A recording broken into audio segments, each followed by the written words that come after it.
കടം ഇങ്ങനെ കൂടി കാര്യം ആ ഒരു ടൈമിലൊരു 19,000 രൂപ കടമെന്നൊക്കെ വെച്ചാൽ ഭയങ്കര ഒരു വലിയൊരു സംഭവം തന്നെ. അങ്ങനെ ഇതുപോലെ ഒരു ദിവസം അവിടുന്ന് ഒരു 2 ദിവസം ലീവ് എടുത്ത് വീട്ടിൽ വന്നപ്പോഴാണ് പെങ്ങടുത്ത് ഇതുപോലെ ഇങ്ങനെ അവളുടെ ബ്രേസ്ലെറ്റ് ഉണ്ടായിരുന്നു. ആദ്യമായിട്ട് എൻ്റെ ലൈഫിൽ ആദ്യമായിട്ട് ഞാൻ പണയം വെക്കുന്നത്, അത് ഞാനായിട്ടല്ല പോയി വെക്കുന്നത്, എനിക്കൊരു നാണക്കേട് അതുകൊണ്ട് വെക്കാൻ. കാര്യം അടുത്തുള്ള പണയ സ്ഥാപനങ്ങൾക്ക് അമ്മയും അച്ഛനെയൊക്കെ അറിയാം. അതുകൊണ്ട് എൻ്റെ ഒരു ചേട്ടൻ്റെ കയ്യിൽ കൊടുത്താൽ ഞാൻ വിടുന്നത്. ക്യാപിറ്റൽ ഫൈനാൻസ് ഗോൾഡ് ലോൺ നമ്മൾ ആദ്യം അവിടെ സ്റ്റാർട്ട് ചെയ്യുന്നു.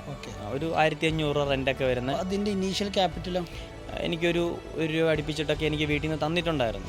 എത്ര രൂപ ക്യാപിറ്റൽ ഇപ്പോൾ ടോട്ടൽ ലോൺ കൊടുത്തിട്ടുണ്ടാവും? നമുക്ക് പെർ ബ്രാഞ്ച് ഔട്ട്സ്റ്റാൻഡിങ് തന്നെ ഒരു 1 CR കാണും ഒരു പെർ ബ്രാഞ്ച്. ഷുവറായിട്ട് 10,000 രൂപ കൊണ്ട് കസ്റ്റമർ വരട്ടെ എന്ന് പ്രാർത്ഥിച്ചിരുന്ന സച്ചിൻ 6 ബ്രാഞ്ച് ഉണ്ട് കൂടി മിനിമം 6 കോടിയുടെ ഔട്ട്സ്റ്റാൻഡിങ് തന്നെ നമുക്ക് ആ ഒരു എമൗണ്ടോളം കൂടുതലുണ്ടെങ്കിലേ ഉള്ളൂ. ഈ പറഞ്ഞ പാലിടാൻ, അതേപോലെ തന്നെ കാറ് കഴുവാൻ, പിന്നെ അവിടെ ഡിമാർട്ട് എന്ന് പറഞ്ഞൊരു സൂപ്പർ മാർക്കറ്റ് ഉണ്ട്. അവിടെ ഞാനൊരു 6:30 7 o'clock to 9 o'clock വരെ 3 മണിക്കൂർ പോയി ഞാനും എൻ്റെ ഫ്രണ്ടും ഉണ്ടായിരുന്നു. 100 രൂപ പോലും നമ്മൾ പലരോടും ഒരു സമയത്ത് ചോദിച്ചിട്ടുണ്ട്. ചിലർ വാരിക്കോരി കൊടുക്കുന്നവരുണ്ട്. അപ്പോൾ അവരിൽ നിന്നൊക്കെ നമുക്കറിയാം അവൻ റിച്ചാണ്, അല്ലെങ്കിൽ അവൻ്റെ കയ്യിൽ ഓക്കെ ഫൈനാണ്. അവരൊക്കെ ഇന്ന് എൻ്റെ അടുത്ത ലോണിൻ്റെ കാര്യത്തിന് വരുന്നത്.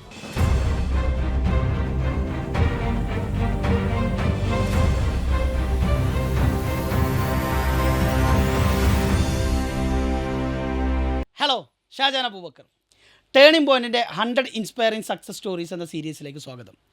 ഇന്ന് നമ്മുടെ അതിഥിയായി എത്തിയിട്ടുള്ളത് കൊല്ലം സ്വദേശിയായ സച്ചിൻ എസ് പിള്ള എന്ന് പറയുന്ന കേരളത്തിലെ ഗോൾഡ് ലോൺ രംഗത്തെ സച്ചിൻ എന്ന് വിളിക്കാൻ പറ്റുന്ന ഏറ്റവും യങ്ങായ എന്തൂസിയാസ്റ്റിക് ആയ ഒരു ഓൺട്രപ്രണറാണ്. സച്ചിൻ, സ്വാഗതം.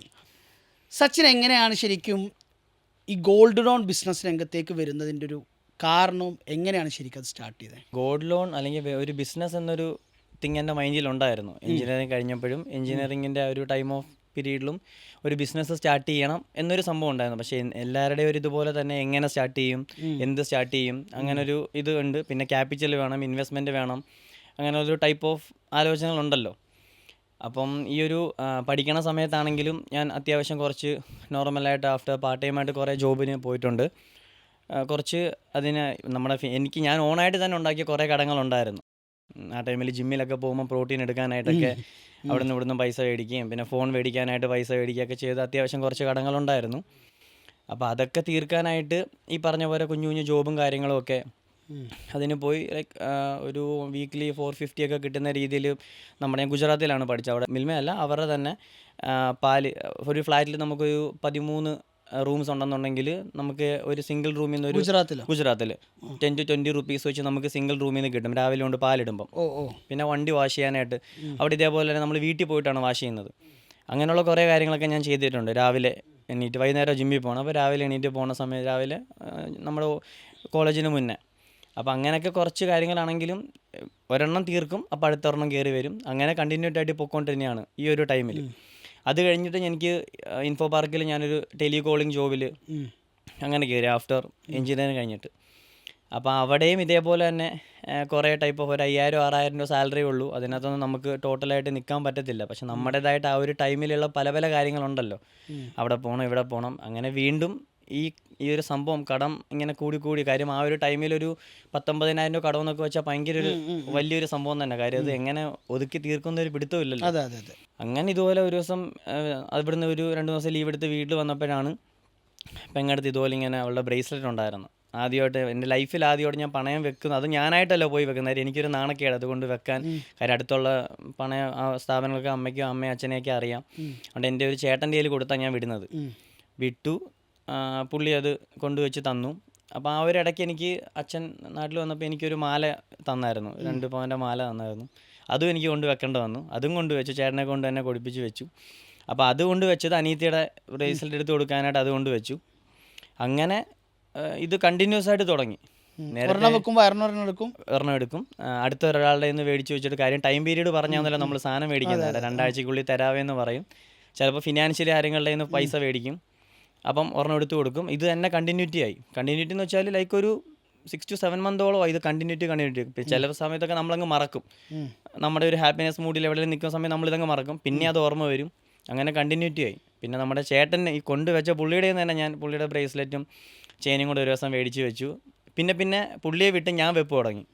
ഞാനായിട്ടായി പിന്നെ കാര്യം കണ്ടിന്യൂറ്റി ആയപ്പോഴത്തേനെ പിന്നെ അമ്മയുടെ നിന്നൊരു ചെറിയ മോതിരം അങ്ങനെ ഞാൻ തന്നെ വെച്ച് തുടങ്ങി. അപ്പോൾ ഈ വെച്ചൊരു 2-3 മാസം കഴിയുമ്പോൾ ഇവരുടെ ഒരു പലിശ നമ്പർ ഓഫ് ഇൻട്രസ്റ്റിൻ്റെ പലിശ തന്നെ നല്ലൊരു എമൗണ്ടാണ് വരുന്നത്. ആദ്യമൊന്നും ഓക്കെ ഫൈൻ കൊടുത്തു അടയ്ക്കുന്നു, പിന്നെ ഇത് കണ്ടിന്യൂറ്റി നടക്കുമല്ലേ. അപ്പം ഞാൻ എൻ്റെ ആ സമയത്ത് ക്യാപിറ്റലോ ഇൻവെസ്റ്റ്മെൻറ്റോ ഒരു കാര്യങ്ങളും ഇല്ല. ഈ കടം എങ്ങനെയെങ്കിലും കൊടുത്ത് തീർക്കുന്ന ഒരു സംഭവം മാത്രമല്ല. എന്നൊരു ഫോൺ ഉണ്ടായിരുന്നു, അതുവരെ വിറ്റാലോ എൻ്റെ ബുള്ളറ്റ് വരെ ഞാൻ കൊണ്ട് പണയം വെച്ചിട്ടുണ്ട്. ഈ പൈസ ഒരു 50,000 രൂപയ്ക്ക് ഞാൻ ബുള്ളറ്റ് വരെ ആ സമയത്ത് കൊണ്ട് പണയം വെച്ചു. അന്ന് വീട്ടിൽ നിന്ന് എടുത്ത് തന്നെ വണ്ടിയാണ്, എറണാകുളത്താണ്, ഇവിടെ തന്നെ വർക്ക് ചെയ്യുന്ന സമയത്താണ് കൊണ്ട് വെച്ചത് ഇത് തീർക്കാനായിട്ട്. ഇത് ഞാൻ തന്നെ ഉണ്ടാക്കിയ കടങ്ങളാണ്, അതാണ് ഇതിനകത്ത് മെയിൻ കാര്യം. ഞാൻ തന്നെ സ്വന്തമായിട്ട് ഉണ്ടാക്കിയ കടങ്ങളാണ്. പിന്നെ അത് കഴിഞ്ഞതിന് ശേഷം ഈ പറഞ്ഞ ഈ ഒരു റേറ്റ് ഓഫ് ഇൻട്രസ്റ്റിൽ ഞാൻ 10,000 രൂപയ്ക്ക് ഗോൾഡ് വെച്ചിട്ട് 15,500 ആയിട്ടാണ് ഞാൻ ഈ ഗോൾഡ് എടുക്കുന്നത്. അപ്പോൾ 5,500 ഈ ഒരു ചെറിയ 10,000 രൂപയ്ക്ക്. അപ്പം ഞാൻ കണക്ക് കൂട്ടിയപ്പോൾ 1,00,000 രൂപയ്ക്ക് ആകുമ്പോൾ 2-3 മാസം കഴിയുമ്പോൾ നല്ലൊരു എമൗണ്ട് വരുന്നുണ്ട്. അപ്പം ഞാൻ ഇതിങ്ങനെ ആലോചിച്ച് എത്ര രൂപ പലിശ അവർക്ക് കിട്ടുന്നത്, അതാണല്ലോ പ്രോഫിറ്റ്. അങ്ങനെയാണ് ഈ ഒരു സംഭവം ഞാൻ തിങ്ക് ചെയ്ത് ഇങ്ങനെ ഒരു സംഭവം തുടങ്ങിയാലോ അങ്ങനെ ആലോചിച്ചിട്ടാണ്. അപ്പോൾ തന്നെ ഈ വെച്ചെടുത്ത് കടങ്ങളൊക്കെ ഒരുവിധം കുറഞ്ഞു. പക്ഷേ ഗോൾഡ് അവിടെയൊക്കെ തന്നെ ഇരിക്കുക.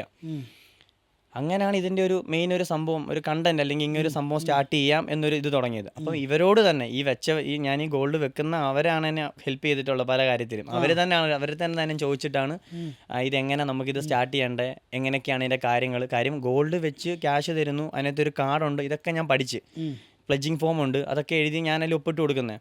അപ്പോൾ ഇതൊക്കെ ഞാൻ പഠിച്ചു. ഇത്ര മാസം കൂടുമ്പോൾ ഇത്ര രൂപ പലിശയാണ്, ഇത്ര മാസം 6 മാസം കഴിയുമ്പോൾ 9 മാസം കഴിയുമ്പം നമ്മളെ തന്നെ ഇവർ വിളിച്ച് പറയും 3 മാസം കഴിഞ്ഞിട്ടുണ്ട്, പലിശ കൂടിയിട്ടുണ്ട്. ഇതൊക്കെ ഞാൻ ഇവർ പറഞ്ഞ് തന്നെ കേട്ടതെല്ലാം പഠിച്ച് എങ്കിൽ പിന്നെ ഇങ്ങനൊരു സംഭവം സ്റ്റാർട്ട് ചെയ്യാം. ആ സമയത്ത് ഇൻവെസ്റ്റ്മെൻറ്റോ കാര്യങ്ങളോ ഒന്നുമില്ല. പക്ഷേ ഈ ഒരു മൈൻഡിൽ വന്നു ഇങ്ങനൊരു സംഭവം സ്റ്റാർട്ട് ചെയ്ത് കൊള്ളാം. കാര്യം റേറ്റ് ഓഫ് ഇൻട്രസ്റ്റിൽ ആ ഒരു പ്രോഫിറ്റ് കണ്ടുകൊണ്ടാണ് നമ്മളെല്ലാവർക്കും ബിസിനസ് എന്ന് പറഞ്ഞാലും പ്രോഫിറ്റ് ഉണ്ടെങ്കിൽ നമ്മളതല്ലേ നോക്കുന്നത്. ഇങ്ങനൊരു സംഭവം സ്റ്റാർട്ട് ചെയ്യാം എന്നൊരു തുടങ്ങിയത് ഈ ഒരു പണയം വെച്ച് അതിന് ഇൻട്രസ്റ്റ് റേറ്റ് എൻ്റെ നിന്ന് തന്നെ കൊടുത്ത് അവർ വലുതായിക്കൊണ്ടിരിക്കുമല്ലേ. അപ്പോൾ ഇത് എന്തുകൊണ്ട് എനിക്ക് സ്റ്റാർട്ട് ചെയ്തുകൂടാ എന്നൊരു തിങ്കിങ് വന്നാണ് ഈ ഒരു സംഭവത്തിലോട്ട് ഞാൻ മൂവ് ചെയ്തത്. ഏത് വർഷത്തിലത് തുടങ്ങുന്നത്? 2021 സെപ്റ്റംബർ 3 നമ്മൾ ഫസ്റ്റ് ബ്രാഞ്ച് ലൈസൻസോട് ഓപ്പൺ ആക്കുക. എവിടെ ഓപ്പൺ ചെയ്തത്? കൊല്ലത്ത് തന്നെ ഒരു ചെറിയൊരു ഷോപ്പ്, ഒരു 100 സ്ക്വയർ ഫീറ്റുള്ള ഒരു ഓടിട്ട ഒരു shop. Capital finance gold loan. നമ്മൾ ആദ്യം അവിടെ സ്റ്റാർട്ട് ചെയ്യുന്നത്. ഒരു 1,500 രൂപ റെൻ്റൊക്കെ വരുന്നത്. അതിൻ്റെ ഇനീഷ്യൽ ക്യാപിറ്റലോ? ആക്ച്വലി ഞാൻ വീട്ടിൽ ഈ കാര്യം സംസാരിച്ചിട്ടുണ്ടായിരുന്നു. എനിക്കൊരു രൂപ അടുപ്പിച്ചിട്ടൊക്കെ എനിക്ക് വീട്ടിൽ നിന്ന് തന്നിട്ടുണ്ടായിരുന്നു.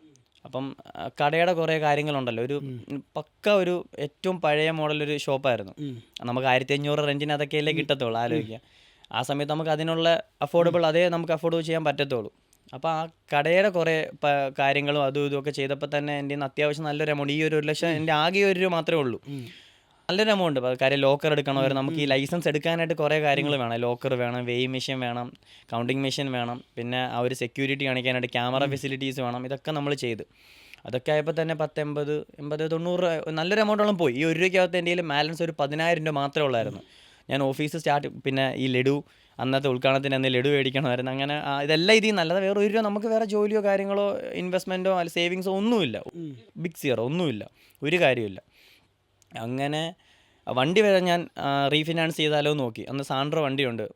അതിന് മുന്നേ അതുവരെ കാര്യം എന്ന് വെച്ച് കഴിഞ്ഞാൽ അതുപോലെ ഇത്രയും വർഷം 5, 6, 8 വർഷം കഴിഞ്ഞുകൊണ്ട് റീഫിനാൻസ് അത് ചെയ്തില്ല. നമുക്ക് അറിയത്തില്ല, ഇപ്പോഴാണ് നമുക്ക് റീഫിനാൻസിനെ പറ്റി അറിയുന്നത്. ആ സമയത്ത് നമുക്ക് അതുപോലും ലോൺ ചെയ്യാൻ പറ്റുമെന്ന് വരെ ഞാൻ ആലോചിച്ചിട്ടുണ്ടായിരുന്നു.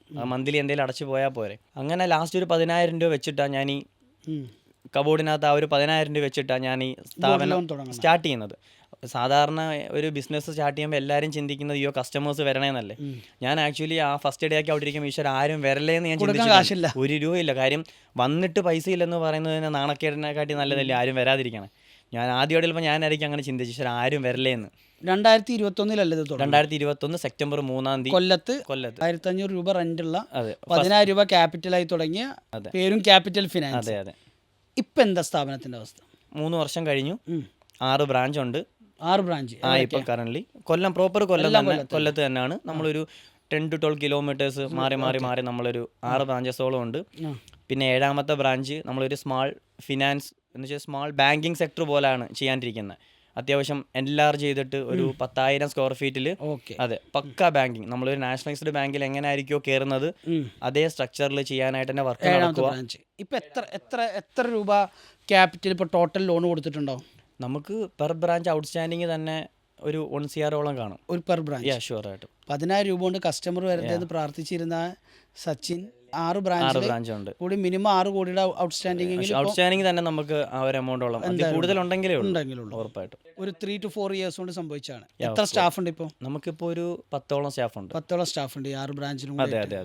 ഒരു ബ്രാഞ്ചിൽ ആവറേജ് 2 സ്റ്റാഫ് വെച്ചിട്ടുണ്ട്. ഓക്കെ. ഇതിന്റെ മാർക്കറ്റിംഗ് ഒക്കെ എങ്ങനെ ചെയ്യണം? അപ്പോൾ ഞാൻ ആക്ച്വലി ഇതിന് മുന്നേ വർക്ക് ചെയ്തത് മാർക്കറ്റിംഗ് എക്സിക്യൂട്ടീവായിട്ടാണ് വർക്ക് ചെയ്തത്. ഈ ഇൻഫോ പാർക്കിൽ വന്നതിന് ശേഷം നമ്മുടെ കൊല്ലത്ത് തന്നെ ഒരു ഓഫീസിൽ ഞാൻ വർക്ക് ചെയ്തായിരുന്നു, ഒരു അക്കാഡമിയിൽ. അപ്പം അവിടെ മാർക്കറ്റിംഗ് എക്സിക്യൂട്ടീവായിട്ടാണ് ഞാൻ വർക്ക് ചെയ്തത്. അപ്പം ഞങ്ങളൊരു 4 പേര്, ഞാൻ ഇതിനകത്ത് മെയിനായിട്ട് നിന്നുകൊണ്ട് ഒരു 3 പേര്, ഞങ്ങൾ തന്നെ ഒരു വിങ് ആയിട്ടാണ് ഇതിൻ്റെ ആഡ് സോഷ്യൽ മീഡിയാസിൽ ഇടുന്നതും അതിൻ്റെ ലീഡ്സ് എടുക്കുന്നത്. കാര്യം ഇതെല്ലാം എനിക്കറിയാം, ഞാൻ നിന്ന് ചെയ്തതുകൊണ്ട് ഇതെല്ലാം ഞങ്ങളൊരു ടീമായിട്ടാണ് ഇത് ചെയ്യുന്നത്. ഞങ്ങളൊരു കുണ്ട്ര ഓഫീസിൽ ഞങ്ങൾ തന്നെ ഒരു ടീമായിട്ട് ഇന്നാണ് ചെയ്യുന്നത്. മാർക്കറ്റിംഗ് മാർക്കറ്റിംഗ് വെച്ചാൽ നമ്മൾ നല്ല രീതിയിലാണ് മാർക്കറ്റ് ചെയ്യുന്നത്. പെർ ഡേ ഒരു 2 to 3 പോസ്റ്റ് ചെയ്യാൻ നമ്മൾ all over social media full market ചെയ്യുന്നുണ്ട്. പിന്നെ നമുക്ക് എന്തൊക്കെ കിട്ടുന്ന ചെറിയ ഒരു വീഡിയോ ആയിട്ട് ഇടാൻ പറ്റുന്ന ഇപ്പം തിയേറ്റർ സെൻറ്റേഴ്സ്, നമുക്ക് അത്യാവശ്യം ആൾക്കാർ കൂടുന്ന ഇടങ്ങളിലെല്ലാം നമ്മൾ മാർക്കറ്റിംഗ് ചെയ്യുന്നുണ്ട്. നല്ലൊരു എമൗണ്ടോളം നമ്മൾ മാർക്കറ്റിങ്ങിന് കൺഫേം ആയിട്ട് പോകുന്നുണ്ട്. എനിക്ക് സച്ചിൻ്റെ മുഖത്തിങ്ങനെ നോക്കുമ്പോൾ സച്ചിൻ്റെ കണ്ണിലൊരു വല്ലാത്ത ഫയർ കാണാൻ പറ്റുന്നുണ്ട്. അതെനിക്ക് തോന്നുന്നത് സച്ചിൻ യാത്ര ചെയ്ത് വന്ന വഴികളുടെ ആയിരിക്കും. എങ്ങനെ ഈ ഗുജറാത്തിലെത്തിയത്? ഗുജറാത്തിൽ ആക്ച്വലി ഞാൻ +2 കഴിഞ്ഞിട്ട് നമുക്ക് ആ ടൈമിൽ ഇങ്ങനൊരു സംഭവം കാര്യങ്ങളോ ഇങ്ങനെ തുടങ്ങണമെന്നോ ഒന്നും ഇല്ലല്ലോ, ഡ്രീമോ അങ്ങനെ ഒന്നും അറിയത്തില്ല. അച്ഛൻ പുറത്താണ്, ഗൾഫിലാണ്.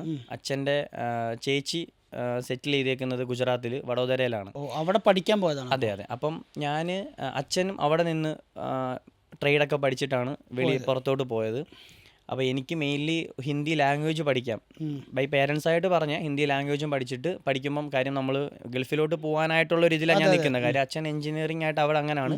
അപ്പോൾ ഞാൻ മെക്കാനിക്കൽ എഞ്ചിനീയർ, അവർ തന്നെ തീരുമാനിച്ചതും പഠിക്കുന്നു, ഞാൻ പുറത്തോട്ട് പോകുന്നു, അങ്ങനെ തന്നെ പോകാനായിട്ടിരുന്നതല്ല. അപ്പം ഗൾഫിൽ കൂടുതലും ഇംഗ്ലീഷും മലയാളവും ബാക്കിയുള്ള ലാംഗ്വേജിനെക്കാട്ടി വരുന്ന ഹിന്ദി കുറച്ചും കൂടെ ബെറ്റർ ആണെങ്കിൽ നമുക്കൊന്ന് നിൽക്കാൻ പറ്റും എന്ന രീതി കൊണ്ടാണ് ഹിന്ദി ലാംഗ്വേജും പഠിക്കാം, അവിടെ എഞ്ചിനീയറിംഗ് ആയിട്ട് അതിനു വേണ്ടിയാണ് പോയത്. ഷുവറാണ്. ഹിന്ദി ലാംഗ്വേജ് പ്ലസ് അച്ഛൻ ഈ പുറത്തായതുകൊണ്ട് എനിക്ക് ആ ഒരു കോട്ട കിട്ടി, NRI കോട്ട എന്ന് പറഞ്ഞ ഒരു ഇതൂടെ അവിടെ അപ്പച്ചിയായിട്ട് അതെല്ലാം റെഡിയാക്കി തന്നു അച്ഛൻ്റെ ചേച്ചി. അങ്ങനെയാണ് അങ്ങോട്ട് പോണത്. അപ്പോൾ അവിടുന്ന് വരുന്നു, സർട്ടിഫിക്കറ്റ് വരുന്നു, നേരെ ഗൾഫിലോട്ട് പോകണു. ഇതാണ് ഫുൾ പ്ലാൻ, വേറെ ഒന്നുമില്ല. ടിപ്പിക്കൽ മലയാളി പ്ലാൻ പക്ക. എന്ന് വെച്ചാൽ അത് എൻ്റെ അടുത്ത് ഓരോ സെം കഴിയുമ്പോഴും അമ്മ പറയും, നീ ഒന്നും വിഷമിക്കണ്ട, പഠിക്കുന്നു, വരുന്നു, പോകുന്നു, നീ ആരെ പറ്റി വേറെ ജോലി വേണം അല്ലെങ്കിൽ ഇനി എന്തോ ചെയ്യുന്നു ഒന്നും ചിന്തിക്കേണ്ട, വരുന്നു, അച്ഛനോട് പോകുന്നു. സച്ചിൻ ഗുജറാത്തിൽ പഠിക്കാൻ പോകുന്നു, അച്ഛൻ്റെ സിസ്റ്റർ അടുത്ത് പഠിക്കാൻ പോകുന്നു. എന്താണ് അവിടെ പാർട്ട് ടൈമായിട്ട് ഇങ്ങനെ ഈ ഇത്രയും റിസ്ക് എടുത്ത് പാലിടുക, വണ്ടി കഴുകുക, കാർ വാഷ് ചെയ്യുക, പേപ്പർ ഇടുക പോലത്തെ കാര്യങ്ങളൊക്കെ പോകാനുള്ള കാരണം? ഈ പറഞ്ഞ പാലിടാൻ, അതേപോലെ തന്നെ കാറ് കഴുകാൻ. പിന്നെ അവിടെ ഡിമാർട്ട് എന്ന് പറഞ്ഞൊരു സൂപ്പർ മാർക്കറ്റ് ഉണ്ട്. അവിടെ ഞാനൊരു 6:30 7 o'clock to 9 o'clock വരെ 3 മണിക്കൂർ പോയി ഞാനും എൻ്റെ ഫ്രണ്ടും ഉണ്ടായിരുന്നു. പോയി പാർട്ട് ടൈമായിട്ട് നിന്ന കാരണം എന്ന് വെച്ചാൽ, ഞാനീ പോയ കാരണം എന്തോ ആയാലും ഫിനാൻഷ്യൽ ക്രൈസിസ് എൻ്റെ ഓൺ. കാര്യം വീട്ടിൽ ഉണ്ടെന്ന് പറഞ്ഞുകൊണ്ട് എനിക്കുണ്ടാവണമെന്നില്ല. കാര്യം ഞാൻ പൊതുവേ എത്രമാത്രം ഇൻഡിപെൻഡൻ്റ് ആയിട്ട് നിൽക്കാവോ അത്രമാത്രം. കാര്യം ഞാൻ ഫീസ് വീട്ടിൽ നിന്ന് തരുന്നതെന്നല്ലാതെ എൻ്റെ ചിലവുകളോ എൻ്റെ ഓൺ കാര്യങ്ങളോ, കാര്യം എൻ്റെ വീട്ടിൽ നിന്ന് ഇതുവരെ എനിക്കൊരു ഫോൺ പോലും മേടിച്ച് തന്നിട്ടില്ല. ഇന്ന് വരെ ഒരു ഫോൺ ഞാൻ ചോദിച്ചിട്ടുമില്ല, എനിക്ക് മേടിച്ച് തന്നിട്ടുമില്ല. ബിക്കോസ് ഓഫ് ഞാൻ സ്വന്തമായിട്ട് തന്നെ ചെയ്തേക്കുന്നത്. സ്വന്തമായിട്ട് തന്നെയാണ് ഞാൻ ഇപ്പം മേടിക്കുന്നാലും നേരത്തെ മേടിക്കുന്നതൊക്കെ ഞാൻ സ്വന്തമായിട്ട് തന്നെ മേടിച്ചേക്കുന്നത്. കാര്യം എനിക്ക് ചോദിക്കാനുള്ള മടിയുണ്ടായിരിക്കാം, മേ ബി എനിക്കങ്ങനെ ഇത്ര രൂപ വേണം, 1000 വേണം, 2000 വേണമെന്ന് ഞാൻ ചോദിക്കാറുമില്ല.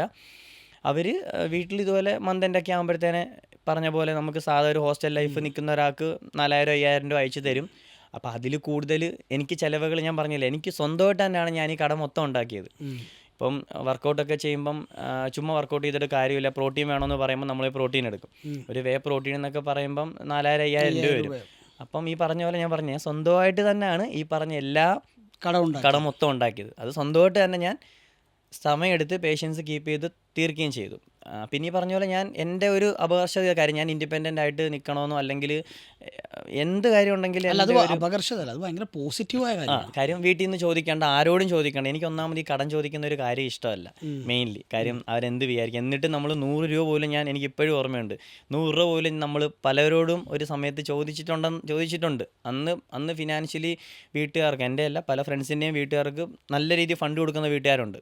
പലരും പല രീതിയിലാണല്ലോ, ചിലർ വാരിക്കോരി കൊടുക്കുന്നവരുണ്ട്. അപ്പോൾ അവരുടെ നിന്നൊക്കെ നമുക്കറിയാം അവൻ റിച്ചാണ് അല്ലെങ്കിൽ അവൻ്റെ കയ്യിൽ ഓക്കെ ഫൈനാണ്. അവരൊക്കെ ഇന്ന് എൻ്റെ അടുത്ത ലോണിൻ്റെ കാര്യത്തിന് വരുന്നത്. നമ്മളിതൊരു 100 രൂപ കടം ചോദിച്ചിരുന്ന ആൾക്കാർ നമ്മുടെ കസ്റ്റമറാണ്, ഇന്ന് നമ്മുടെ കസ്റ്റമറാണ്, നമ്മളാണ് അവരെ ഫിനാൻഷ്യലി സപ്പോർട്ട്. ഇന്ന് ഇപ്പം മുന്നോട്ട് ഇപ്പോൾ അവർ ഇപ്പം ഈ പറഞ്ഞ എൻ്റെ കൂടെ ഇരുന്ന് ഞാൻ നോക്കി, ഞാൻ അവരുടെ നോക്കി എഴുതി ജയിച്ച ആൾക്കാരുണ്ട്, അതൊക്കെ ഡോക്ടേഴ്സാണ്. അവർക്ക് PG പഠിക്കാനൊക്കെ അവർ എൻ്റെ അടുത്ത് ഇപ്പോൾ ലോണിൻ്റെ കാര്യത്തിന് അവർ എൻ്റെ അടുത്ത് വരുന്നത് ചോദിച്ചിട്ടുണ്ട്. അപ്പോൾ ഗോൾഡ് ലോൺ അല്ലാതെ മറ്റു ലോണുകൾ നമ്മളെല്ലാ ലോണും ചെയ്യുന്നുണ്ട്. ഗോൾഡ് ലോൺ ആണ് ഞാൻ ഓണായിട്ട് ചെയ്യുന്നത്. ബാക്കി personal loan, home loan, loan against property, എല്ലാ സർവീസസും നമുക്കൊരു 1500+ NBFC കമ്പനീസുമായിട്ട് ക്യാപിറ്റൽ ഫിനാൻസ് മേർജ് ചെയ്തേക്കുക. പിന്നെ ബാക്കി നാഷണലൈസ്ഡ് ബാങ്കുമായിട്ടെല്ലാം ഞാൻ DSA കൂടി പാർട്ണർഷിപ്പ് ചെയ്യുന്നുണ്ട്. അപ്പോൾ ഒരു കസ്റ്റമർ ഒരു SBI ബാങ്കിലോ ഫെഡറൽ ബാങ്കിലോ പോയി ചെയ്യേണ്ട കാര്യം അവരെ വീട്ടിൽ ഇരുത്തിക്കൊണ്ട് തന്നെ ഞാൻ ചെയ്തു കൊടുക്കും. ബാങ്കിങ് ത്രൂ തന്നെ അവർ ഫെഡറൽ ബാങ്കിൽ പോയി 100 ദിവസം കയറുന്നതിനെക്കാട്ടി ഒരൊറ്റ ദിവസം പോലും അവർ വീടിന് വെളി ഇറങ്ങണ്ട. മനസ്സിലായി. നമ്മൾ അവിടെ ചെന്ന്, നമ്മളല്ല നമ്മുടെ സ്റ്റാഫ്സ് കാര്യങ്ങൾ അവിടെ ചെന്ന് ബാങ്കിൽ നിന്ന് ഡയറക്റ്റ് അവിടെ ചെന്ന് സർവേ നടത്തി അത് ചെയ്തു കൊടുക്കും. അവരൊരിടത്തും പോകണ്ട. സച്ചിനെ, ഈ സാധാരണ ഇപ്പോഴത്തെ എല്ലാ യങ് ഓൺടർപ്രണേഴ്സും വരുന്നത് കുറച്ചുകൂടി ടെക്കൊക്കെ ആയി ബന്ധപ്പെട്ട മേഖലകളേക്കാണ്. ഫിനാൻസാണ് ചൂസ് ചെയ്തത്. ഫിനാൻസ് ചൂസ് ചെയ്യുമ്പോൾ എപ്പോഴും മറ്റ് പ്രോഡക്റ്റുകളേക്കാൾ കൂടുതൽ എക്സ്ട്രാ ക്യാപിറ്റൽ റേസ് ചെയ്യണം, ചാലഞ്ചസ് ഒക്കെ ഉണ്ടാവും അല്ലേ? അപ്പോൾ ഇതൊക്കെ എങ്ങനെ ഫേസ് ചെയ്ത്, എന്തൊക്കെ ടൈപ്പ് ഓഫ് ചാലഞ്ചസ് കൂടെയും അവസ്ഥകളൂടെയൊക്കെ കടന്നുപോയി?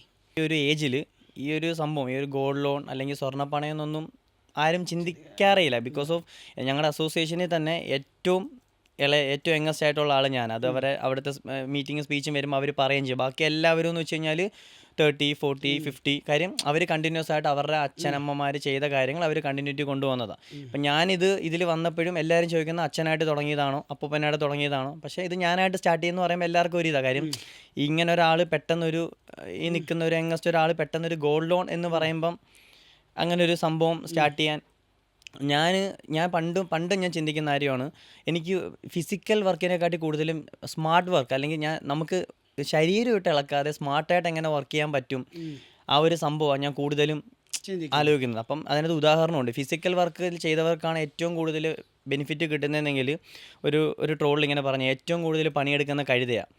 പക്ഷേ ഏറ്റവും കൂടുതൽ പണിയുന്ന കഴുതയല്ലേ? എന്നിട്ട് അവർക്ക് പുള്ളി എപ്പോഴും എന്തായിട്ടാണ് കാണുന്നത്? ആ ഒരു സംഭവം ഉണ്ടല്ലോ അനിമൽസിൻ്റെ ഇടയിൽ. അങ്ങനെ പറയുകയാണെങ്കിൽ നമ്മൾ അങ്ങനെ നോക്കേണ്ട കാര്യമില്ല. ഫിസിക്കൽ വർക്ക് ചെയ്യുന്നവരുണ്ട്, സ്മാർട്ട് വർക്ക്. പക്ഷേ ഞാൻ കൂടുതൽ സ്മാർട്ട് വർക്കാണ് ഉദ്ദേശിക്കുന്നത്. നമുക്ക് മെൻ്റലി ആലോചിച്ച് എടുത്ത് ഒരു സ്മാർട്ട് വർക്ക്. അപ്പം ഞാൻ അങ്ങനെ കുറേ ചിന്തിച്ചിട്ടാണ്. ഇതെന്ന് വെച്ചാൽ ഇപ്പം ഇതിനകത്തൊരു തിങ്ങെന്ന് വെച്ച് കഴിഞ്ഞാൽ ഞാൻ ഈ ഫിനാൻഷ്യലി ഉള്ളൊരു റോളിങ് അതൊക്കെ എൻ്റെ മെൻ്റലി ഉള്ള കാര്യങ്ങളാണ് വരുന്നത്. ഞാൻ ഫിസിക്കലി അങ്ങനെ അവിടെ പോയി ഇവിടെ പോയി എടുത്ത് അല്ലെങ്കിൽ വേറൊരു കാര്യം വർക്ക് ചെയ്തിട്ട് അത് ഉണ്ടാക്കണമെന്ന് അങ്ങനെയുള്ള കാര്യങ്ങളൊന്നും ഇതിനകത്ത് വരുന്നില്ല.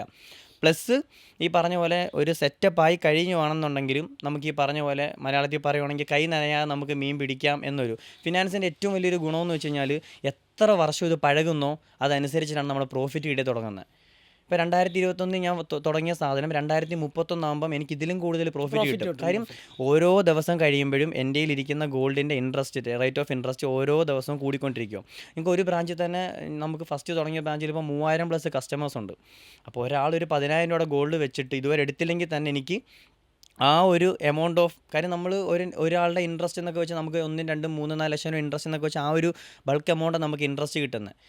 അപ്പം ഞാൻ പറഞ്ഞു ഞാൻ മണി വെച്ചിട്ട് മണി മേക്ക് ചെയ്യാം അങ്ങനെയൊക്കെയുള്ളൊരു തിങ്കിങ് ആയിരുന്നു എൻ്റെത്. അല്ല ഞാൻ എൻ്റെ പ്രോഡക്റ്റ് എന്ന് വെച്ചാൽ പൈസ വെച്ചിട്ട് എങ്ങനെ അടുത്ത പൈസ മേക്ക് ചെയ്യാം, ഒരു 10,000 രൂപ വെച്ചുകൊണ്ട് അടുത്ത 100 രൂപ എങ്ങനെ ഉണ്ടാക്കാം എന്നൊരു വേ ഓഫ് അതാണ് ഞാൻ അന്ന് ഉദ്ദേശിച്ചത്, ഇന്നും ഉദ്ദേശിച്ചത്. ഈ യാത്രയിൽ ഫാമിലിയുടെ സപ്പോർട്ടൊക്കെ എങ്ങനെ? എനിക്ക് ആദ്യം ഈ പറഞ്ഞ പോലെ വീട്ടുകാർക്കൊന്നും അത്ര വലിയ കാര്യം, അവർക്ക് ഞങ്ങളുടെ ഫാമിലിയിൽ ആരും ബിസിനസ് ചെയ്യുന്നവരാരുമില്ല. ഇപ്പോഴും ചെയ്യുന്നവരില്ല, അന്നും ചെയ്യുന്നവരില്ല, ഇതുവരെ ആരും ചെയ്തിട്ടുമില്ല. എല്ലാവരും ഔട്ട് ഓഫ് ഇന്ത്യ, എല്ലാവരും GCC കൺട്രീസിൽ എല്ലാവരും വർക്ക് ചെയ്യുന്നത്, ഫാമിലിയായിട്ട് അവിടെ ഉള്ളവരുണ്ട്. ആ നാട്ടിലാരും ബിസിനസ് ചെയ്യുന്നവരില്ല. അപ്പോൾ ഈ ബിസിനസ് എന്ന് പറഞ്ഞൊരു സംഭവം സ്റ്റാർട്ട് ചെയ്തപ്പം അച്ഛൻ എന്ന രീതി നോക്കുകയാണെന്നുണ്ടെങ്കിൽ അച്ഛൻ മന്ത്ലി ഒരു സാലറി മേടിക്കുന്ന ഒരാളാണ്. അതൊരു ടൈമിൽ അമ്മയ്ക്ക് അയച്ചു കൊടുക്കുന്നു. LIC, പോസ്റ്റ് ഓഫീസ്, പാല്, കറണ്ട് ബില്ല് എന്തെങ്കിലും കൊടുക്കാനുണ്ടെങ്കിൽ അത്, മീനിൻ്റെ പൈസ, ഇലക്ട്രിസിറ്റി ബില്ല്, ഇതെല്ലാം കൊടുത്തു തീർക്കുന്നു. ബാക്കി വരുന്ന ഒരു എമൗണ്ട്, ആ എമൗണ്ട് ഇന്നടുത്ത് ഇൻവെസ്റ്റ്മെൻറ്റ് ചെയ്യുന്നു. മാസം അവസാനം ആകുമ്പോഴത്തേന് വീണ്ടും എല്ലാവരുടെയും സ്ഥിതി പോലെ തന്നെ ഒന്നുമില്ല, പിന്നെയും മാസം ആദ്യം വരുന്നു, വീണ്ടും ഫണ്ട് വരുന്നു, രാജാവായി. അവസാനമായപ്പോൾ ലാസ്റ്റ് ആ ഒരു ടൈപ്പ് ഓഫ് പൊക്കോണ്ടിരിക്കുന്ന ഒരാളാണ് അച്ഛൻ, അമ്മ അങ്ങനെ. അപ്പം പെട്ടെന്ന് ബിസിനസ് എന്ന് പറയുമ്പം അവരുദ്ദേശിക്കുന്നത് നിങ്ങൾക്ക് എന്നാ പൈസ കിട്ടുന്നത്? ബിസിനസ് നമ്മൾ സ്റ്റാർട്ട് ചെയ്തിട്ട് എനിക്ക് 5-ാം തീയതി ഇത്ര ഒരു 5-ാം തീയതി എനിക്ക് ശമ്പളം കിട്ടും, 10-ാം തീയതി എനിക്ക് ശമ്പളം കിട്ടും, അങ്ങനെ ഇല്ലല്ലോ. ഇന്ന് എൻ്റെ കയ്യിൽ 0 ആയിരിക്കും, നാളെ ചിലപ്പോൾ എനിക്ക് 1,00,000 രൂപ ആയിരിക്കും എനിക്ക് പ്രോഫിറ്റ് കിട്ടുന്നത്. ചിലപ്പം 10 ദിവസത്തിനൊന്നും കാണത്തില്ല, ചിലപ്പോൾ അടുത്ത ദിവസം കിട്ടാൻ പോകുന്ന 5,00,000 രൂപ ആയിരിക്കും പ്രോഫിറ്റ് കിട്ടുന്നത്. ഈ ഒരു ടൈപ്പല്ലേ നമ്മൾ ബിസിനസ് എന്ന് പറയുമ്പം. ഇന്ന ദിവസം ഇന്നത് കിട്ടുമെന്നൊന്നുമില്ല, ചിലപ്പോൾ ഒന്നും കാണത്തില്ല, ഒരു രൂപയിലും കാണത്തില്ല. ഞാൻ ഈ ബിസിനസ് സ്റ്റാർട്ട് ചെയ്തിട്ട് ഒരു 2-2.5 വർഷത്തോളം എനിക്കൊരു പ്രോഫിറ്റും കിട്ടിയിട്ടില്ല. ഒരു പ്രോഫിറ്റ്, റെൻറ്റ് 1,500 റെൻറ്റ് പോലും ഞാൻ എൻ്റെ സ്വന്തമായിട്ട് എൻ്റെ കയ്യിൽ നിന്നാണ്. ബിസിനസ്സുകാരനെ സംബന്ധിച്ചിടത്തോളം അവന് 9 to 5 എന്നോ അവന് മറ്റേ ശമ്പളം എടുക്കുക അങ്ങനെയൊന്നുമില്ല. അതൊരു ഫുൾ ടൈം ഫുൾ ഓൺ സാധനമാണ്. എൻ്റെ ക്യാപിറ്റൽ ഫിനാൻസ് എന്ന് വെച്ചാൽ അത് നോൺ ലിവിങ് ബീൻ ആണെങ്കിലും ഞാൻ ക്യാപിറ്റൽ ഫിനാൻസ് എന്ന് എൻ്റെ ഒരു സംഭവം ഞാൻ ലിവിങ് ബീനെ പോലെ കാണുന്നത്. അവിടെ അതിനകത്തൊരു കണക്ഷൻ ഉണ്ട് എനിക്ക്. എന്ന് വെച്ചാൽ ഞാൻ എപ്പോഴും ഇപ്പം ഞാൻ ഈ ഒരു 3 വർഷം കൊണ്ട് 6 ബ്രാഞ്ച് ചെയ്യാൻ ഉദ്ദേശിക്കുന്നത്. ഞാൻ അതിന് ഗ്രോത്ത് മാത്രമേ നോക്കുന്നുള്ളൂ, പ്രോഫിറ്റ് അല്ല ഞാൻ നോക്കുന്നത്. എൻ്റെ മാർക്കറ്റിംഗ്, എൻ്റെ ഒരു ബ്രാൻഡ് നെയിം അത് മിനിമം കൊല്ലമെങ്കിലും അറിയണം. അതിന് വേണ്ടിയിട്ടാണ് ഞാൻ ഇപ്പോഴും വർക്ക് ചെയ്തുകൊണ്ടിരിക്കുന്നത്. ക്യാപിറ്റൽ എന്ന് പറയുന്ന ഒരു സംഭവം മിനിമം കൊല്ലം റേഞ്ച് എങ്കിലും ഒന്ന് അറിഞ്ഞിരിക്കണം, എന്നാലേ എനിക്ക് അടുത്ത ജില്ലയിലോട്ട് പോകാൻ പറ്റത്തുള്ളൂ. മനസ്സിലായി. ആ ഒരു ടൈപ്പ് ഓഫ്. ഞാൻ ഇതുവരെ എൻ്റെ ഓഫീസിൽ നിന്ന് 1 രൂപ പ്രോഫിറ്റ് പോലും ഞാൻ അവിടെ കിട്ടുന്ന ഫണ്ട് അവിടെ തന്നെ ഞാൻ ഇൻവെസ്റ്റ് ചെയ്ത് അത് ഒരു എമൗണ്ട് ആക്കുക എന്നല്ലാതെ ഞാൻ ഇതുവരെ അവിടുന്ന് അങ്ങനെ ഒരു രീതിയിൽ ഫണ്ട് എടുത്തുകൊണ്ട് ചുമ്മാ 10,000 രൂപ EMI അടയ്ക്കുക, 1 രൂപ പോലും ഞാൻ എടുക്കുന്നത്. അതായത് അത്രയും വാല്യൂബിൾ ആയിട്ടാണ് ഞാൻ ഓരോ പൈസയും അവിടെ ഇരിക്കുന്ന കാണുന്നത്. കാര്യം അങ്ങനെ അത് ഉണ്ടാക്കിയതിൻ്റെ രീതി അങ്ങനെയാണല്ലോ നമ്മൾ വന്നത്, ആ രീതിയിൽ തന്നെ കാണുന്നത്. നാട്ടിലിപ്പോൾ ഒരുപാട് യങ് ഓൺട്രപ്രണേഴ്സ് വരുന്നൊരു ട്രെൻഡ് ഉണ്ട്. എന്നാൽ സെയിം ടൈമിൽ ഇപ്പോൾ ഞാൻ ഈ ബിസിനസ് കൺസൾട്ടിംഗ് ഒക്കെ ചെയ്യണ കാരണം നമ്മൾ പലപ്പോഴും ഈ ഓൺട്രപ്രണർഷിപ്പൊക്കെ വരുന്ന പല ആളുകളെയും കാണുമ്പോൾ പല ആളുകളും ശരിക്ക് ഒരുപാട് സ്ട്രഗിൾ ചെയ്യുന്നുണ്ട്. ഈ സ്ട്രഗിൾ ചെയ്യുന്ന ഓൺട്രപ്രണേഴ്സിനോട് സച്ചിൻ്റെ ഒരു 3 വർഷത്തെ ഒരു സക്സസ് സ്റ്റോറി, ഇപ്പോൾ ഒരു സച്ചിൻ ഒരു 10,000 രൂപ ക്യാപിറ്റലിൽ വളരെ സ്ട്രഗിൾ ചെയ്ത് തുടങ്ങി ഇന്ന് എത്തി നിൽക്കുന്നൊരു എക്സ്പീരിയൻസ് ഉണ്ട്. ഈ പുതുതായിട്ട് ഈ ഓൺട്രപ്രണർഷിപ്പ് ട്രൈ ചെയ്യുന്ന അല്ലെങ്കിൽ ഇപ്പോൾ ട്രൈ ചെയ്ത് സ്ട്രഗിൾ ചെയ്തുകൊണ്ടിരിക്കുന്ന ആളുകളോട് എന്താ പറയാനുള്ളത്? പലരുടെയും പ്രോഡക്റ്റ് പലതാണ്, അപ്പം പല രീതിയിലുള്ള സ്ട്രഗ്ലിംഗ് ആയിരിക്കും. എൻ്റെ പ്രോഡക്റ്റ് എന്ന് വെച്ചാൽ പൈസ അല്ലെങ്കിൽ ഫിനാൻസാണ്. അപ്പോൾ എനിക്ക് എൻ്റെ ഓഫീസിൽ 5 അല്ലെങ്കിൽ 10 അല്ലെങ്കിൽ 2-3 ലക്ഷം രൂപയാണ് വെക്കേണ്ടത്. ഒരു ഗ്രോസറി ഷോപ്പിനെ സംബന്ധിച്ച് അവരുടെ പ്രോഡക്ട്സ് ഉണ്ട്, അതാണ് അവർക്ക് അവിടെ സ്റ്റോക്ക് ചെയ്യേണ്ടത്. അവർക്ക് അവിടെ പൈസ 1 രൂപ പോലും ഇല്ലെങ്കിലും കുഴപ്പമില്ല. ഈവൻ ജ്വല്ലറി ഷോപ്പാണെങ്കിൽ അവർക്ക് ജുവൽസാണ് കൂടുതൽ അവിടെ മേക്കാണ്, അവർക്ക് പൈസ അവിടെ ഒന്നും ഇല്ലെങ്കിലും കുഴപ്പമില്ല. ഈവൻ എന്ത് ബിസിനസ് ആണെന്നുണ്ടെങ്കിലും നമ്മളിലെ ഇന്നിപ്പോൾ ബിസിനസ് തുടങ്ങി, എനിക്ക് നാളെ അതിൻ്റെ പ്രോഫിറ്റ് വേണം, അല്ലെങ്കിൽ അടുത്ത മാസം അതിൻ്റെ പ്രോഫിറ്റ് വേണം, ആ ഒരു ചിന്താഗതിയൊക്കെ ആദ്യം കളയണം. മെയിൻലി എനിക്ക് മനസ്സിലായ ഒരു കാര്യം എന്ന് വെച്ചാൽ ബിസിനസ് എന്ന് വെച്ച് കഴിഞ്ഞാൽ സത്യം പറഞ്ഞാൽ റിസ്ക് എന്ന് വെച്ചാൽ നമ്മൾ നല്ല രീതിയിൽ ഇതിനകത്ത് ഇറങ്ങി ചെന്ന് കഴിഞ്ഞാൽ പിന്നെ തിരിച്ച് കയറാൻ ഒരുപാട് പാടാണ്. അങ്ങനെ ഉള്ള ഒരാളാണെങ്കിൽ എന്ന് വെച്ചാൽ നമ്മൾ അതേന്ന് പറഞ്ഞ് നിന്ന് നമ്മൾ ആ ഒരു ഇത് കൊണ്ട് എത്തിക്കണം എന്നൊരു ഡ്രീമിലാണ് നമ്മളിത് ഇറങ്ങുന്നുണ്ടെങ്കിൽ ഹൈലി ഇൻഫ്ലെയിമബിൾ എന്നൊക്കെ പറയുന്ന പോലെ നമ്മളിത് പക്ക റിസ്കിലോട്ട് ഇറങ്ങി ചെല്ലുന്നത്. പേഷ്യൻസ് എന്ന് പറഞ്ഞൊരു സംഭവം കീപ്പ് ചെയ്തേ പറ്റത്തുള്ളൂ. 110% സാധനം. നമുക്കിനി നമ്മുടെ കയ്യിൽ പൈസ ഉണ്ടെങ്കിലും ഇല്ലെങ്കിലും, അല്ലെങ്കിൽ പൈസ നാളെ കിട്ടും എന്നൊരു ചിന്തയെങ്കിലും ഉണ്ടെങ്കിൽ, ഒരു 1% എങ്കിലും ഉണ്ടെങ്കിലും പേഷ്യൻസ് എന്ന് പറഞ്ഞൊരു സാധനം നമ്മൾ നല്ല രീതിയിൽ കീപ്പ് ചെയ്തേ പറ്റത്തുള്ളൂ. ആ ഒരു സംഭവം കീപ്പ് ചെയ്താൽ തന്നെ നമുക്ക് ഒരുപാട് കാര്യത്തിൽ ഈ പറഞ്ഞ പോലെ സ്ട്രഗ്ലിങ് കുറച്ചൊന്ന് ഒഴിവാക്കാൻ പറ്റും. കാര്യം നമുക്ക് ടെൻഷൻ കൂടുന്നത് എന്തുകൊണ്ടാണ്? എനിക്ക് കസ്റ്റമേഴ്സിനെ കിട്ടുന്നില്ല, എനിക്ക് പ്രോഫിറ്റ് കിട്ടുന്നില്ല, ആൾ കയറുന്നില്ല. നിങ്ങൾ വെയിറ്റ് ചെയ്യ്, ഒന്ന് ജസ്റ്റ് ഒരു മിനിമം ഒരു 6 മന്തെങ്കിലും കൊടുക്കും. ഒരു സംഭവം അറ്റ്ലീസ്റ്റ് ആ ഒരു കൊച്ചു വളരുന്ന ഒരു സമയമുണ്ടല്ലോ, ആ നമ്മുടെ ഈ കഴുത്തുറയ്ക്കുന്ന ഒരു സമയമുണ്ടല്ലോ, ഒരു 6 മാസം, അതെങ്കിലും നമ്മുടെ ബിസിനസ്സിന് കൊടുക്കും. നമ്മളായിട്ടൊരു ബിസിനസ് ഒരു പുതിയ ഒരെണ്ണം സ്റ്റാർട്ട് ചെയ്ത് അത് നമ്മൾ സ്റ്റാർട്ട് ചെയ്യുമ്പോഴേ ആൾക്കാർ കയറണം, നമുക്ക് വരുമാനം കിട്ടി തുടങ്ങണം. ചിലപ്പോൾ ലോൺ എടുത്തിട്ടായിരിക്കും ബിസിനസ് ചെയ്യുന്നത്. ലോൺ എടുത്തിട്ട് ബിസിനസ് ചെയ്യലെന്നല്ല പറഞ്ഞത്, ചെയ്തോ, പക്ഷേ ഒരു മണി മാനേജ്മെൻറ്റ് വേണം. ഞാനൊരു 10 ലക്ഷം രൂപ ലോൺ എടുത്തിട്ട് 5 ലക്ഷം രൂപയ്ക്ക് ഞാൻ ഒരു കാറങ്ങ് എടുത്ത് 5 ലക്ഷം രൂപ ബിസിനസ്സിൽ വിട്ട്, മറ്റേ 5 ലക്ഷം രൂപ ഞാൻ വെറുതെ ഡെഡ് മണി ആയിട്ട് അടച്ചുകൊണ്ടിരിക്കുവാണ് EMI. ഈ 5 ലക്ഷം രൂപയുടെ ബിസിനസ് മാത്രമേ എനിക്ക് കിട്ടുന്നുള്ളേ. ഇങ്ങനെയൊക്കെ ലോണിൻ്റെ കാര്യത്തിലോട്ട് മൂവ് ചെയ്യുമ്പോഴാണ് ഈ പറഞ്ഞ പോലെ സ്ട്രഗ്ലിങ്, ടെൻഷൻ, അല്ലെങ്കിൽ എൻ്റെ ബിസിനസ് പൊട്ടിപ്പോയി. നമ്മൾ കറക്റ്റ് ഒരു രീതിയിൽ ആ ഒരു പേഷ്യൻസ് കീപ്പ് ചെയ്ത് കൊണ്ടുപോയി കഴിഞ്ഞാൽ ബിസിനസ് പൊട്ടത്തൊന്നുമില്ല, നമുക്കൊന്ന് മെയിൻറ്റെയിൻ ചെയ്ത് കൊണ്ടുപോകാൻ പറ്റും. കണ്ടിന്യൂസ് ആയി എഫേർട്ട് ഇട്ട് ക്ഷമിക്കണം. എവറി സെക്കൻഡ്സ് നമ്മൾ ഇന്ന് ഈ ഒരു സെക്കൻഡിൽ നടക്കുന്നതായിരിക്കും അടുത്ത സെക്കൻഡിൽ വരുന്നത്. ഇന്നിപ്പം പഞ്ചായത്ത് ലൈസൻസ് പുതുക്കണമെന്ന് പറഞ്ഞ് വിളിച്ചുകൊണ്ടിരുന്ന് നമ്മളിങ്ങനെ ആലോചിച്ചുകൊണ്ടിരിക്കുമ്പോഴായിരിക്കും എൻ്റെ രീതിയിൽ പറയാം, KLM ലൈസൻസിൽ നിന്ന് വിളിച്ചിട്ട് അത് എററായി കിടക്കുക, അല്ലെങ്കിൽ എന്തെങ്കിലും ഒരു കാര്യം, ഇല്ലെങ്കിൽ കറണ്ട് അക്കൗണ്ട് ബാങ്കിൽ നിന്ന് വിളിച്ചിട്ട് പറയും KYC ഒന്നുകൂടെ അപ്ഡേറ്റ് ചെയ്തേ പറ്റത്തുള്ളൂ. 3 എടുത്താൽ പോകണ്ടേ, 3 കാര്യങ്ങളാണ്. ചിലപ്പോൾ സ്റ്റാഫ് ആരും കാണത്തില്ല, അടച്ചിട്ടിട്ട് വേണം പോകാൻ. അപ്പം ഇങ്ങനെയുള്ള ഒരുപാട് സ്ട്രഗിള്. എത്ര വട്ടം ഓഫീസ് അടച്ചിട്ടിട്ട് ഫസ്റ്റ് ബ്രാഞ്ച് നമ്മൾ ആരും ഇല്ലല്ലോ, ഒറ്റയ്ക്കല്ലേ നമ്മളിരിക്കണേ, അടച്ചിട്ട് നമ്മൾ പോയിട്ടുണ്ട്. അപ്പോൾ അന്ന് നമുക്ക് ആരെങ്കിലും ഒരു സ്റ്റാഫിന് വെച്ചുകൂടെ? സ്റ്റാഫിന് കൊടുക്കാൻ പൈസ വേണ്ടേ? അല്ലെങ്കിൽ 6,000, 7,000, 8,000 മിനിമം നമ്മൾ ആദ്യം കയറുമ്പോൾ സാലറി കൊടുക്കണം. ഈ ഫണ്ട് എവിടുന്ന 1 രൂപ നമുക്ക് എടുക്കാനായിട്ട് അതിയുന്നില്ല, പിന്നെ നമ്മൾ സ്റ്റാഫിന് സാലറി കൊടുക്കണം. അപ്പം ഈ പറഞ്ഞ ഒരു മാനേജ്മെൻ്റ് ഉണ്ടല്ലോ, ഒരു സിസ്റ്റമാറ്റിക് ഒരു മാനേജ്മെൻറ്റ് നമ്മൾ കയറുമ്പോഴേ നമ്മളൊരു ബിസിനസ് തുടങ്ങുന്നതിന് മുന്നേ എല്ലാം ഒന്ന് എഴുതി പ്രിപ്പയർഡ് ആയിരിക്കണം. ഇന്ന കാര്യങ്ങൾ ഇന്നത്, ഇന്ന കാര്യങ്ങൾ ചെയ്യണം. നമ്മളെല്ലാം ഞാൻ ഏറ്റവും കൂടുതൽ ചെയ്യണ കാര്യം, എന്ത് ബിസിനസ് സ്റ്റാർട്ട് ചെയ്താൽ ഒരു ബുക്ക് എടുത്തിട്ട് ഒന്നേന്ന് പറഞ്ഞ് ആ ബിസിനസ്സിൻ്റെ ഹെഡിങ് എല്ലാം കൊടുത്തിട്ട് ഞാനിതിന് എഴുതും, എനിക്കിത് ചെയ്യണം, ഇന്ന കാര്യങ്ങൾ എല്ലാം ഡോക്യുമെൻ്റ് ചെയ്യും. അതിനകത്ത് വരുന്ന ഫെയിലിയേഴ്സ് ഞാൻ ഡോക്യുമെൻ്റ് ചെയ്യും.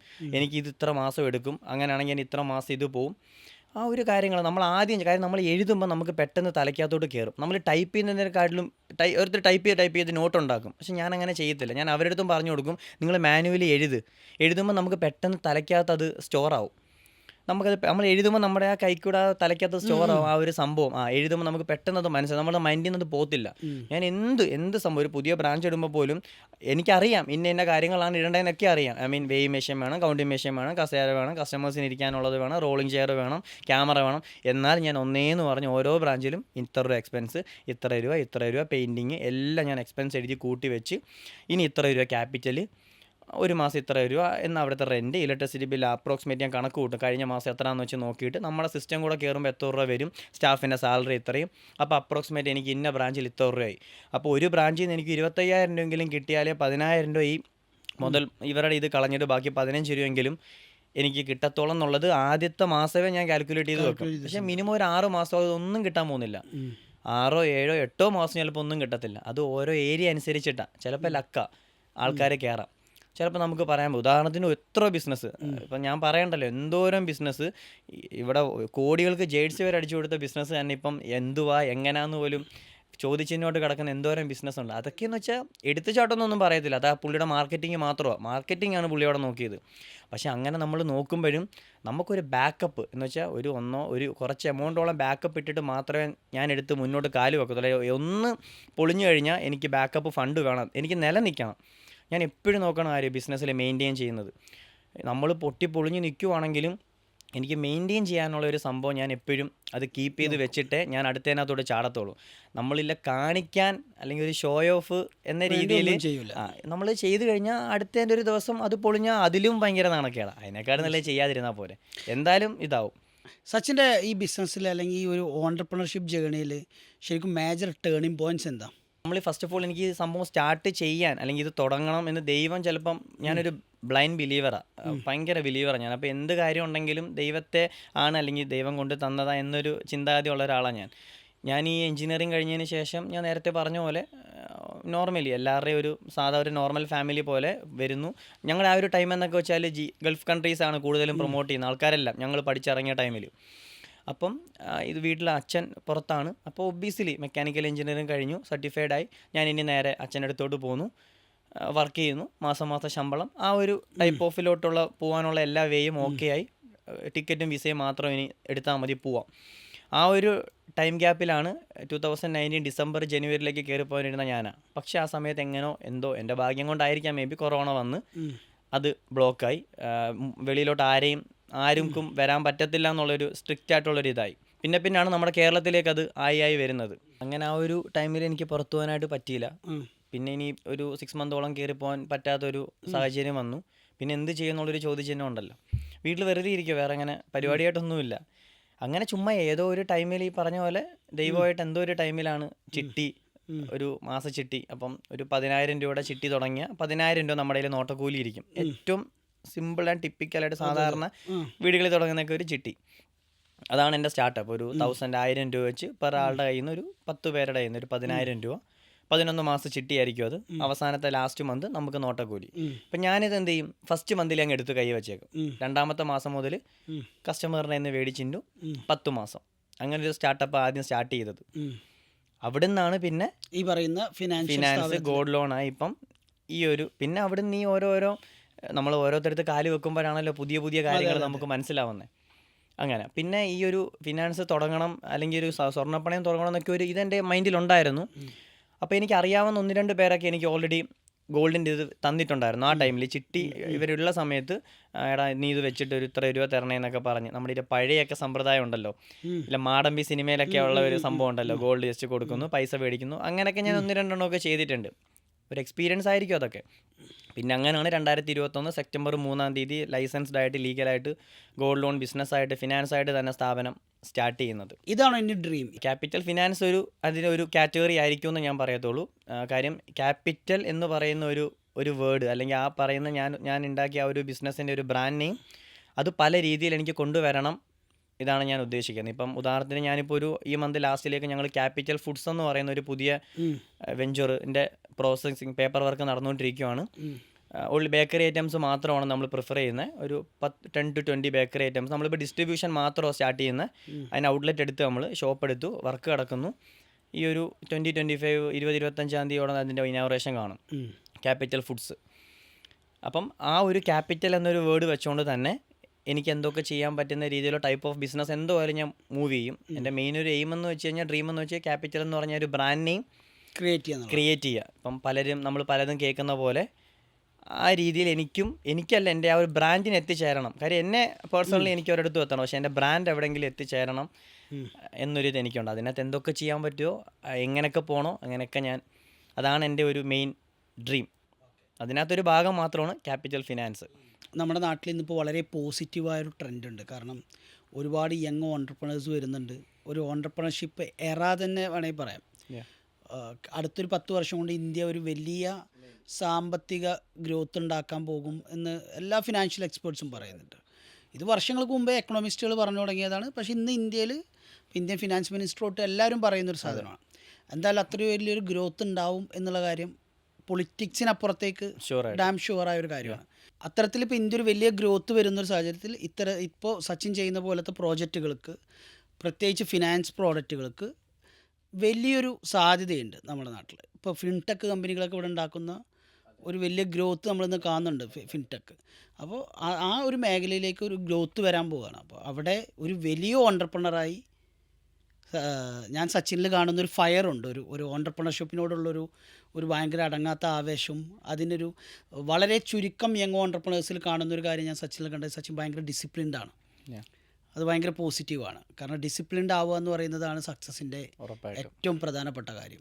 ഇപ്പോൾ നമ്മളോട് ഒരാൾ ചോദിക്കുകയാണ്, ഇപ്പോൾ ഞാനൊക്കെ ട്രെയിനിങ്ങും കൺസൾട്ടിങ്ങൊക്കെ ചെയ്യുമ്പോൾ ആളുകൾ ചോദിക്കും, ഒരാൾക്ക് സക്സസ് ആവാൻ എന്താ വേണ്ട ജീവിതത്തിൽ എന്ന് ചോദിച്ചാൽ ഒറ്റ സാധനം പറഞ്ഞാൽ അതിനൊറ്റ ഉത്തരവുള്ളൂ: ഡിസിപ്ലിൻഡ് ആവുക എന്നുള്ളതാണ്. ഡിസിപ്ലിൻഡ് ആയ ആൾക്ക് ബാക്കിയെല്ലാം ഉണ്ടാവും. അപ്പോൾ ഒരു വലിയ ഗ്രോത്ത് ഞാൻ എക്സ്പെക്റ്റ് ചെയ്യുന്നു. എത്തട്ടെ, വലിയ നേട്ടങ്ങൾ ഉണ്ടാവട്ടെ. ക്യാപിറ്റൽ ഫിനാൻസ് എന്ന് പറയുന്ന സ്ഥാപനം ഇന്ത്യയിൽ തന്നെ അറിയപ്പെടുന്നൊരു സ്ഥാപനമായി മാറട്ടെ. Wish you all the best brother.